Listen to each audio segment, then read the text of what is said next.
Kahapon pa stranded ang ilang pasaherong naghihintay ng biyahe sa ilang pantalan gaya sa Batangas Port.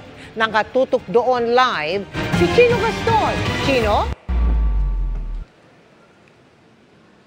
Mel, patuloy ang pagbuhos ng ulan at pag-ihip ng napakalakas na hangin dito sa may Batangas Port kung saan kahapon pa ay suspendido na ang biyahe ng lahat ng mga barko at kung saan nananatiling stranded din ang higit 200 mga pasahero.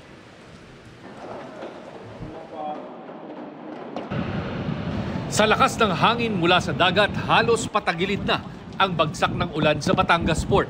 Ang alon humahampas sa pier at umaabot ang tubig sa harapang bahagi ng passenger terminal at parking area.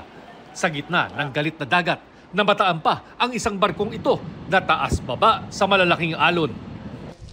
Napakalakas na hangin at napakalalaking mga alon ang humahampas ngayon dito sa Batangas Port na naging mapanganib para sa mga sasakyang pandagat kung kaya't walang dumadaong dito. Pero kapag lumala pa ang sitwasyon, posibleng maging mapanganib na rin para sa mga pasaherong stranded ngayon sa loob ng passenger terminal.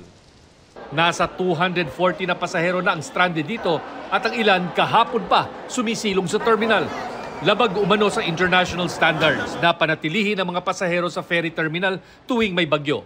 Pero dahil wala nang maaring silungan ng mga stranded na pasahero, pinapayagan silang makapasok at manatili sa terminal. Bagamat pinayagan siya na sila na pumasok kahit na ika nga beyond the standards ng port, no? Kasi may inclement weather, may direktiba naman ang top management, GM, na mag-ready talaga na i-evacuate in case na talagang lumakas at lalong tumaas yung alon kasi posible talagang pumasok dito. Sa loob ng terminal, tinalian na at nilagyan ng harang ang mga pintuan. Sa lakas ng hangin, nayayanig na kasi ang mga salamin. Dama din ang pangamba ng ilang mga pasahero.